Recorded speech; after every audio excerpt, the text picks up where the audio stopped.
Hey everybody. If you caught any of that last one, had to go redo it. Happy New Year. Happy 2022. I want to thank everybody who's been watching my channel for, 8 years or longer. You've been watching the Gazelle videos. I'm kind of in two houses right now. My husband and my son are in Texas and I'm in Ohio. And so the Gazelle is in Texas. So I've seen the questions you all ask and you're like, are you still on the Gazelle? Right. So not as much. My son, who's 15, he likes getting on the Gazelle. And so sometimes when I'll come home, I'll be talking to him or something and he'll be on the Gazelle while we're having a conversation. So I do still have the Gazelle. I do still have the little weights that go with the Gazelle and all that kind of good stuff. So update, I still have the Gazelle. Here regularly, I am on the Peloton. So there's the Peloton there. I'm on the Peloton, keeping my workouts in. I'm still working out, still trying to be strong and lean. And I still have to be strong and lean because I'm in the United States Air Force. So I don't know if I put that in the video before, but it's the year 2022. I've been in 22 years. So I'm still doing that great stuff. So that's how I want to start off first with just saying thank you to everyone who's been watching, who's been leaving comments. And I do read the comments when it comes to the Gazelle. So keep it up. I am, like I said, I'm still working out. I'm trying to work out every day, be it Peloton cycling or running, or I do Peloton weights. There's running workouts on the Peloton app as well. So I've kind of switched to Peloton, but like I said, I still have the Gazelle. I'm trying to drink more water, just like everyone else. And then today, this may seem like a deep drink, but this is kombucha. So I got some kombucha trying to keep my stomach right as well. Got a little kombucha going on. Okay.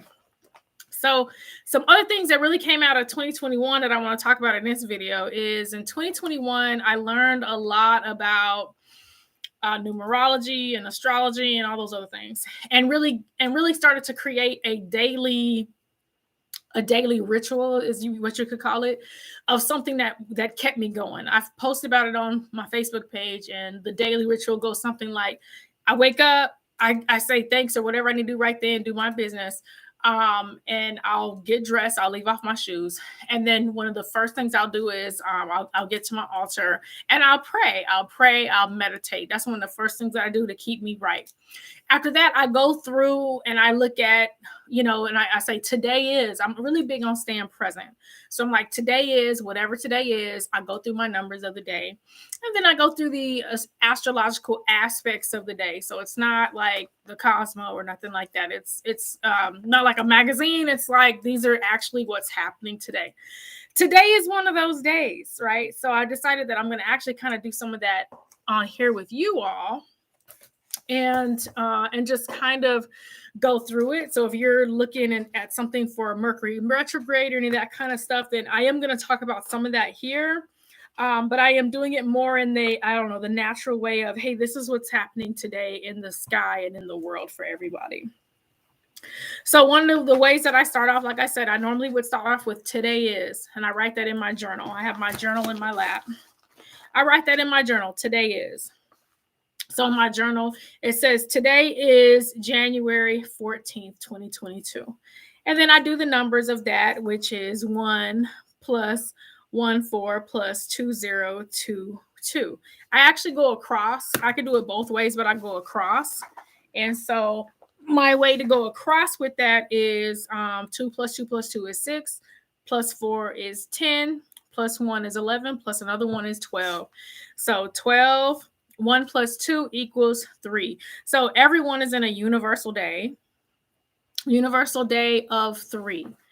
And I showed you all this book last time. I actually got a new one because I left my original book on the plane. It's an old book by Helene Hitchcock.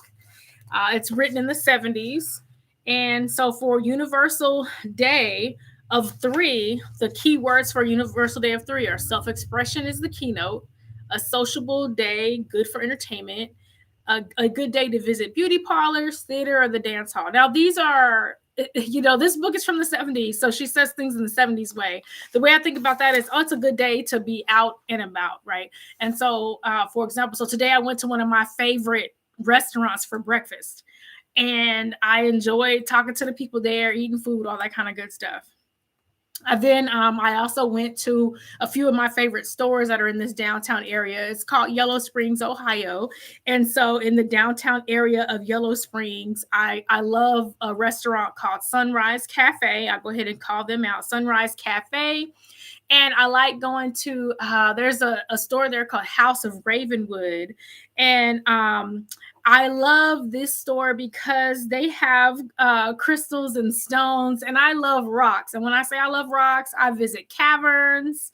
I visit all kinds of places. There are actually rocks all over my apartment.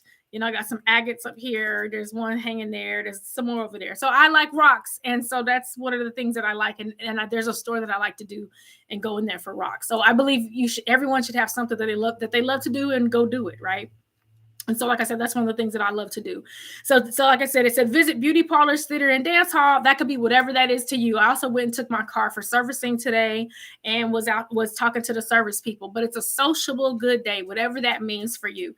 And then activity and nervous energy will be paramount. If I see something about activity or nervous energy, it just means something for me to think about. But like I said, that book is Helping Yourself with Numerology. All right, so then the next thing, I did my number of the day. So then I would do my astrological aspects of the day.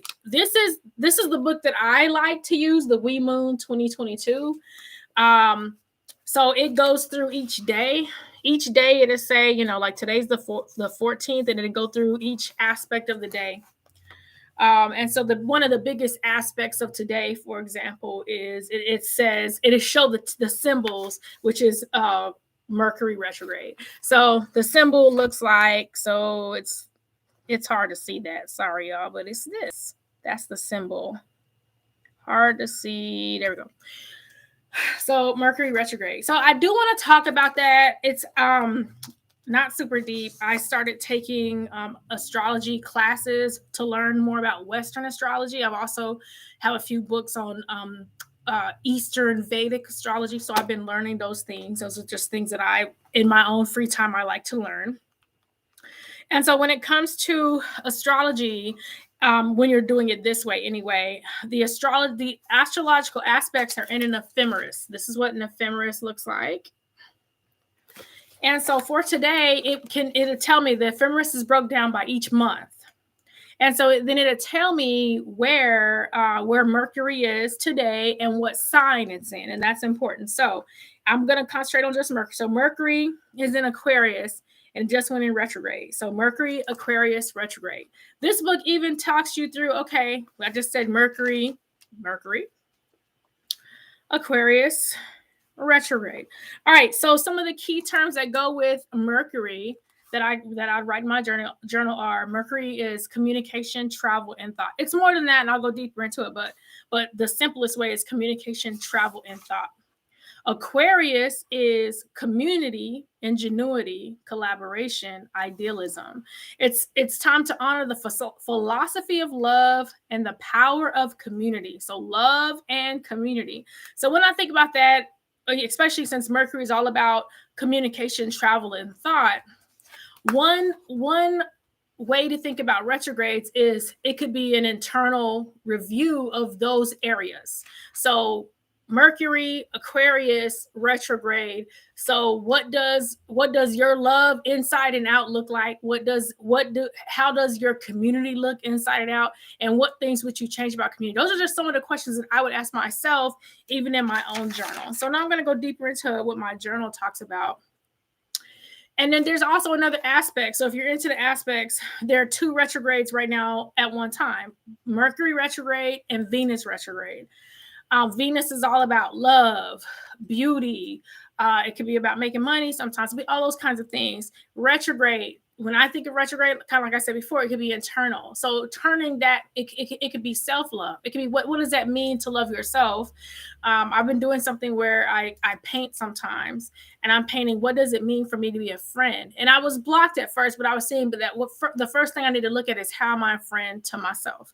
How am I showing love to myself, so that I can easily give that love away and show that love to others, right? So we have Mercury retrograde and we have Venus retrograde at the same time. What I also love about all of this, if you're into all this stuff, is how they go together. So we've got Mercury retrograde. Mercury is in Aquarius, all about community and love, all that kind of good stuff. It's also about don't tell me what to do. And then we have Venus retrograde. Mercury went into retrograde on Venus Day. Friday is Venus Day, if you're into that as well. So to see all those things come together, to me, that's definitely a, hey, what's going on internally? What are some things you can review? And some of those things that came up for me. So Mercury in retrograde on Venus Day during Venus retrograde. Mercury went into retrograde in the 11th house. So what I want to talk about, I want to give resources. I'm already giving you guys some books, but I have a favorite app that I use, a few. But one of the favorite apps that I use that goes deeper into, let's say I want to look at the chart for the day, and if you can read a chart. And so the app that I use for that is called, it is an app called, I want to say Time Passages. Yeah, an app called Time Passages, which looks like that, Time Passages. And the current chart right now, the current chart is kind of like the universal day. It's the current chart for everyone. So now, even though I'm showing you the current chart is not the chart that happened right at Mercury retrograde.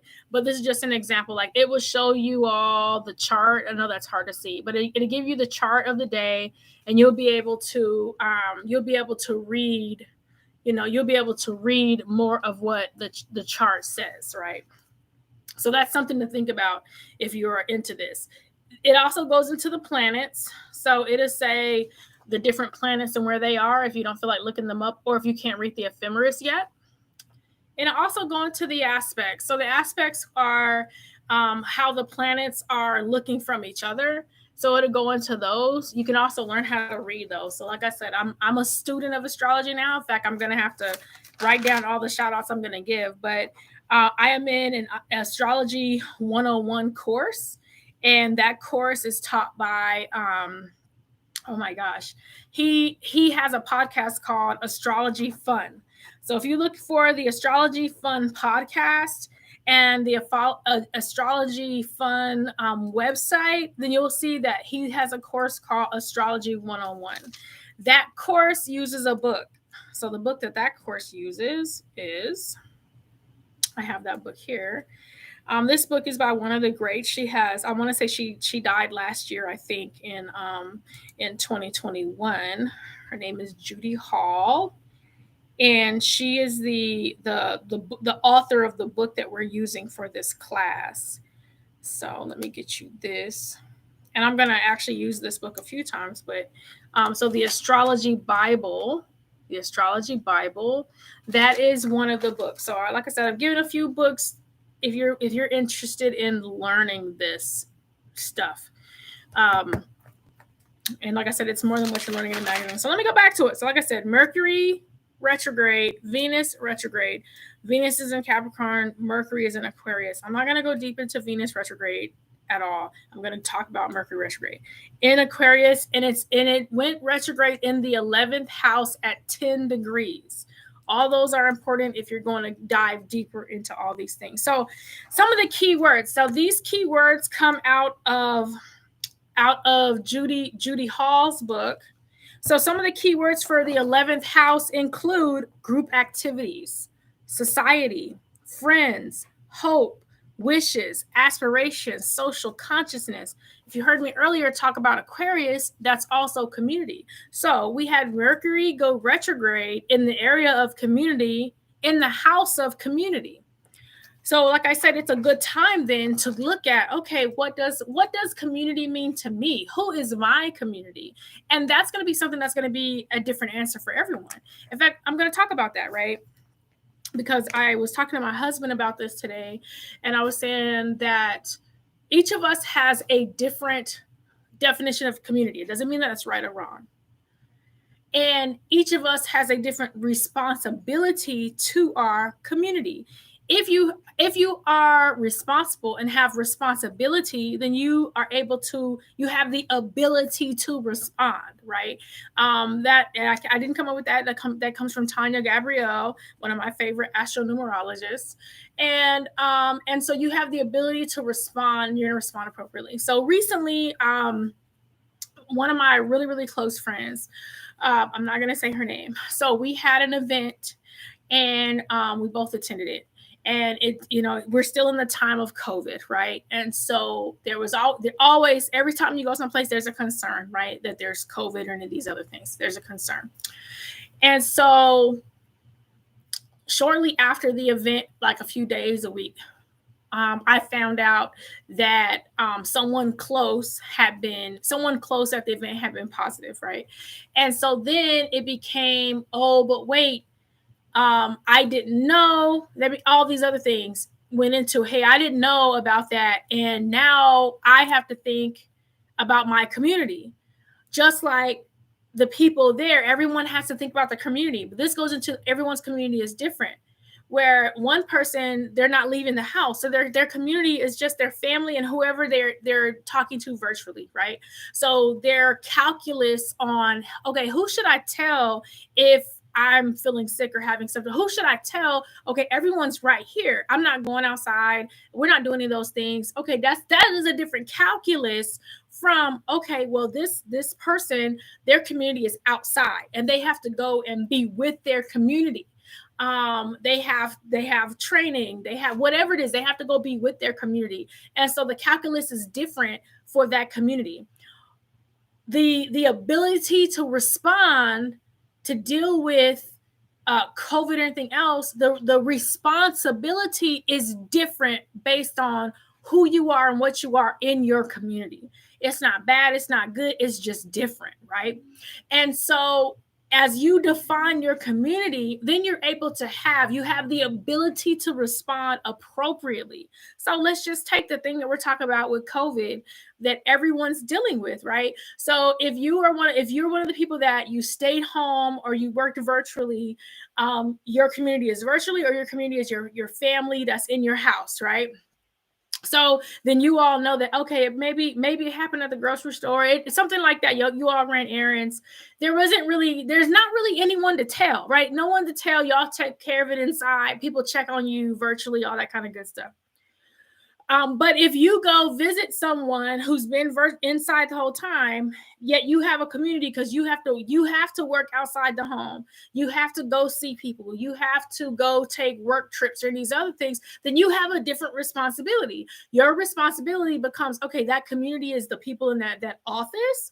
That responsibility is also, if you are taking trips for your job, well, it is everyone that you pass, not everyone, but people as you pass on your way to take that trip, as well as if it's a class, the people that are in the classroom, that kind of thing. So each of us, depending on who our community is, we're going to have a different responsibility, different ability to respond. And so when I think about this, and I think about the Mercury Retrograde is about communication, travel, and thought. Everything in that example really talked about that: communication, travel, and thought. So I'm already thinking, how can I communicate better with myself and with others this retrograde period? This retrograde ends the 3rd of February. If I travel, how can I travel smarter for myself and for others? My thoughts. What am I doing with my thoughts? How can I think better, faster, all that kind of good stuff? Those are just some things, but I am thinking about it in the way of community, because Aquarius deals with community, the collective, and then the 11th house, which is when it went retrograde, that also deals with social consciousness, being in society, community, all that kind of stuff. So those are the things that I'm thinking about in this retrograde period. As well as what are the things I can learn from the past? Everything that I talked about happened a few months ago. So what am I learning about community that I can take in the future. So I am not afraid. Now, I've seen lots of things. People are like, oh my God, Mercury retrograde. I'm not afraid of Mercury retrograde. Everything that I see tells me that actually these are things that we can work on. So the way I use this energy to work is I go, okay, what does Mercury mean? What does the sign it's in mean, Aquarius? What does the house where it went retrograde, what does that mean for me? 11th house, community. That's as simple as it gets for me, right? And I say, okay, so some more keywords. I'm going to throw these out there. So you already went over the 11th house, but Aquarius, this comes from Judy Hall. The ruler of Aquarius is Saturn and Uranus. Saturn is all about limits and structure. Uranus is all about revolutionary change. So it could be what needs to change, what things from the past need to be thrown away, right? It is the natural house. It's interesting about this whole thing. Aquarius, the natural house of Aquarius is house 11. And like I said, Mercury in Aquarius retrograde house 11. The air, it's positive. The polarity of this is positive. It's about humanity, detachment. Sometimes that the detachment is detached from what you think, detached from what you even think you know, and just let some things be, let it flow, right? Dispassion, revolution, rebellion, reform, reason, eccentricity, idealism, brotherhood, objectivity, erratic, gregarious, scientific, progressive, eccentric. Those are some other things that go with Aquarius, which kind of when I had mentioned earlier, I said it quickly, when it's like, don't tell me what to do. That's also Aquarius, which goes with some of this other energy, right? So with all of these things, you have control. Everyone has control over the things that they want to have control over. And then just a really quick one, a deeper one from Judy Hall, Mercury, the messenger. Rules Gemini and Virgo. I'm not going to go deep into those today. All about communication, travel, learning, knowledge, mind, thought, reason, logic, perception. Includes gossip, speech, wit, trickster, expressive, memory. So those are just the different themes that go with the different archetypes when we're looking at the planets, the signs, the houses. Each of them give a different archetype of what could be going on. So like I said, Mercury, Aquarius, 11th house retrograde. So a lot of time to just, hey, what are some things I need to work on? What are some things I need to do? So like I said, happy 2022. I was glad to just let that out, let it flow, because I really don't talk to that many people about this stuff. So enjoy your Mercury retrograde. Make it work for you. You're in control. So make it work for you. Make it do what it do for you. All right. Have a good one, everyone. Happy Mercury retrograde.